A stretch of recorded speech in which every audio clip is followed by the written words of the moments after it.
Bonjour. C'est moi Orson Welles. J'aime pas trop les voleurs et les fils de pute. Salut c'est nos ciné, votre rendez-vous avec le cinéma qui là tout de suite se présente à vos oreilles amies sous sa forme compacte mais terriblement efficace. C'est l'Extra Ball, un petit coup de projecteur rapide sur un film ou une série, un film en l'occurrence puisqu'on va prendre une poignée de minutes pour causer de Spider-Man Homecoming, nouvelle tentative conjointe de Marvel et de Sony pour relancer la franchise en déshérence depuis que Sam Raimi a passé la main en 2007. Je vous invite d'ailleurs à écouter également l'émission spéciale que nous consacrons aux réalisateurs que nous chérissons tant. Mais d'abord donc place à cette Homecoming qu'on dissèque avec mon camarade Julien Dupuis. Salut Julien. Salut. Et c'est nos ciné Extra Ball spécial Spider-Man Homecoming, je vais réussir à le dire, et c'est parti. Monde de merde. Pourquoi il a dit ça? C'est ce que je veux savoir. Ah mais c'est pas facile à dire. Après une paire de films assez désastreux en 2012 et 2014 signé Mark Webb, Marvel a donc repris la main sur Spider-Man et nous a présenté dans Civil War son nouveau Peter Parker, incarné désormais par Tom Holland, et lui consacre maintenant un film tout entier qui nous raconte une nouvelle fois les débuts du jeune Peter sous le costume du tisseur. Alors que vaut-il ce Homecoming, mon cher Julien? C'est un blockbuster fonctionnel, mais qui se complaît dans sa médiocrité. Pas mal. Alors, fonctionnel, pourquoi? C'est-à-dire que moi, quand je vois un truc comme ça, après les films de Mark Webb, après les Amazing Spider-Man et après Wonder Woman, enfin tous les films d'ici, bon, pour comparer avec les autres films de super-héros qu'on a pu voir, c'est à peu près écrit, hein, ça se tient à peu près techniquement. C'est déjà pas mal, mais dans les canons Marvel, hein, s'entend, oui. Dans le cadre des films Marvel, c'est-à-dire qu'il y a un stade où c'est des films qui peuvent être détestables, mais qui sont, moi je trouve pas honteux, pas en termes de facture, on va dire. Oui. À cela, il faut quand même mettre quelques nuances. C'est-à-dire que oui, c'est fonctionnel, mais déjà il faut savoir que c'est le design à la Marvel, ça ne change pas d'un iota. Donc ça, c'est assez, pour moi en tout cas, c'est assez irritant. J'en ai juste plein le dos de voir tout le temps les mêmes choses, tout le temps. Alors, je sais que ça doit faire partie du même univers, etc. Mais c'est toujours la même soupe, quoi. Ça, c'est vraiment fatigant. Les scènes d'action sont illisibles, ce qui est quand même un gros problème. Alors, je pense que c'est vraiment dû à la compétence du réal, hein, là en l'occurrence. C'est même assez étonnant de se dire que le mec ne parvient pas à t'emballer des scènes d'action correctes avec tous les outils qu'ils ont, parce qu'on sait que les films Marvel sont des films extrêmement travaillés en amont avec plein d'animatiques, c'est-à-dire des storyboards en 3D grossières. C'est fou de voir qu'au final tu te retrouves avec un truc où tu te dis mais attends, qu'est-ce qui s'est passé là exactement, c'est quoi le beans?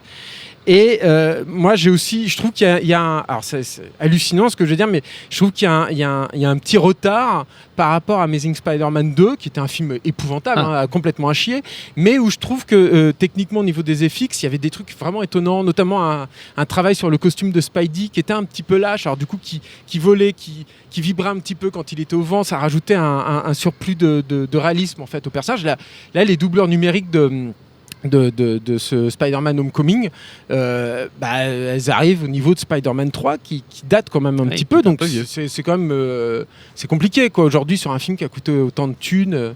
Bon ça voilà. Mais tout ça, c'est le côté en fait finalement relativement positif en fait du film. On va passer maintenant aux choses qui fâchent, parce que tu disais que c'est à nouveau une histoire de recommencement pour le personnage, sauf que ils ont un petit peu retenu les leçons des catastrophiques Amazing Spider-Man, qui est de refaire tout de A à Z. Et là, ce qu'ils ont fait, c'est que du coup, ils ont carrément viré un élément constituant de Spider-Man qui me semble extrêmement important, qui est l'oncle Ben. C'est-à-dire qu'il y est fait absolument jamais allusion. On ne sait pas du tout qui est ce personnage, même s'il a existé. Ça se trouve, Tante May n'a jamais eu d'oncle Ben à ses côtés.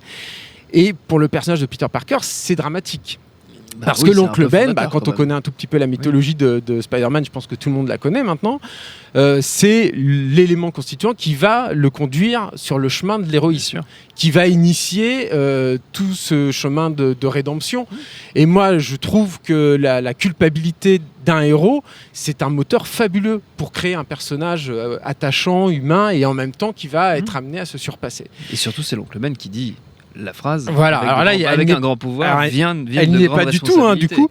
Mais alors, du coup, comment Peter Parker devient Spider-Man. Qu'est-ce qui fait que Peter Parker devient héros ? Pas grand-chose.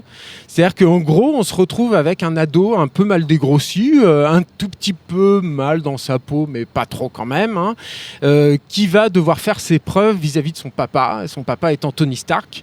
Et en gros, tu as, pendant disons les 3/4 du film, Spider-Man il fait des conneries, parce qu'il essaye de jouer aux super-héros comme les Avengers. Et t'as papa Tony Stark qui vient et qui répare les conneries de Spider-Man. Donc c'est assez blessant et avilissant pour un beau personnage comme Spider-Man de le voir réduit au faire-valoir finalement de Iron Man. Et dans le dernier quart d'heure, évidemment, il va être amené à devenir un peu plus héroïque et tout, mais finalement avec des motivations qui sont très très faibles, très légères. Et du coup, on se retrouve avec un truc totalement insignifiant, où il y a 2-3 gags qui peuvent fonctionner, mais finalement, ce sont les gags qui sont le principal moteur du film, où il n'y a pas vraiment d'humanité, il n'y a pas vraiment de tragédie, il y a une love story qui va être... alors, je suis désolé, là, je vais sortir un spoil, mais qui va être liée au grand méchant du film.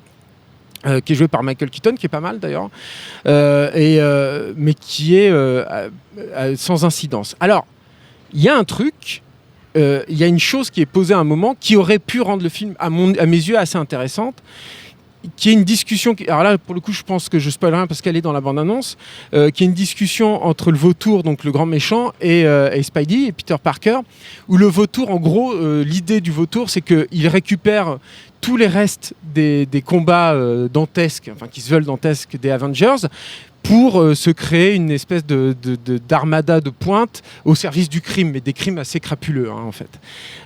Et en gros, ce personnage tente de rallier Peter Parker à sa cause, parce que Peter Parker a lui-même évidemment, comme tout ado, des problèmes avec son papa, donc il tente de le rallier à sa cause en lui disant « Mais tu sais, le combat des Avengers, c'est pas notre combat. En gros, les Avengers, c'est les 1%, et nous, on est les petits gens, on doit se contenter de peu. Nous, on est juste la chair à canon, on est là pour souffrir vis-à-vis de ces combats qui nous dépassent. Rallie-toi à ma cause, reviens du côté des petites gens, des humains. Toi, t'es le héros des petites gens et des humains. Et ensemble, on peut réussir à créer quelque chose. » En gros, on se retrouve vis-à-vis d'un militant nihiliste assez malsain, qui serait donc le vautour, et Peter Parker qui pourrait s'ériger en tant que défenseur des petites gens. Je trouve que ça aurait pu être intéressant, sauf que aujourd'hui, dans les blockbusters, et encore plus dans l'univers croisé d'Iron Man, t'as pas de latitude au niveau de la narration, donc ils ne peuvent pas du tout assumer cette note d'intention qui est posée à un endroit. Et sans rien vouloir spoiler, évidemment, Peter Parker va pas se rallier à la cause du auteur, et même ça va pas vraiment en fait l'ébranler dans ses propres convictions. Et du coup, je trouve que le film, si on creuse vraiment dans son idéologie, et je pense que c'est pas volontaire de la part de Marvel, mais si on creuse dans l'idéologie, c'est assez malsain. C'est-à-dire qu'on se retrouve vis-à-vis comme si c'était un ouvrier qui se ralliait du côté des 1% qui devenait macroniste, quoi. Et moi, ça m'a foutu un peu mal. C'est-à-dire que oui, Peter Parker, et Sam Raimi nous l'a brillamment prouvé, c'est un mec qui en chie, il n'a pas d'argent, il n'a pas de pognon. Moi, ça me fait du bien, un personnage comme Spider-Man, à l'heure où la plupart des super-héros qu'on nous présente, c'est des nouveaux riches, c'est des mecs qui ont réussi, c'est des mecs qui ont le pouvoir, ou alors c'est des demi-dieux, bref, c'est des puissants. Moi, j'ai envie de voir un petit Jean se surpasser et me montrer sa valeur humaine. Eh ben non. Là, encore une fois, on se retrouve avec une petite jambe, mais qui finalement va te dire, finalement, les patrons, c'est pas si mal, quoi. Bon, alors, avec une petite nuance à la fin, mais il n'empêche que t'as un arrière-goût pas très plaisant.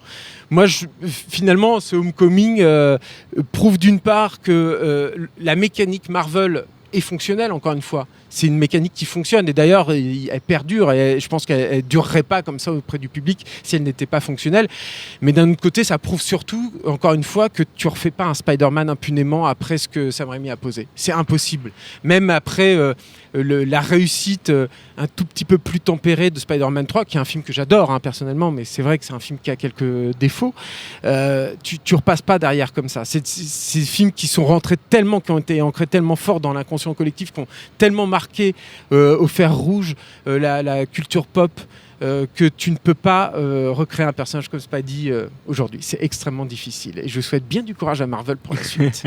Et Spider-Man Homecoming, c'est au cinéma en ce moment, mais si vous avez le courage, parce que sinon vous pouvez aussi revoir les Spider-Man de Sam Raimi, c'est pas plus mal. Merci Julien, merci à Jules à la technique, merci à l'Antenne Paris pour l'accueil, nosciné.com, binge.audio pour retrouver toutes nos anciennes émissions. On vous dit à très vite. Salut, c'est Mehdi Maizy. Retrouvez No Fun tous les vendredis, le podcast qui donne de l'amour à Kanye West, Michel Berger et Kalash Criminel. Uniquement dans No Fun. My lady jump.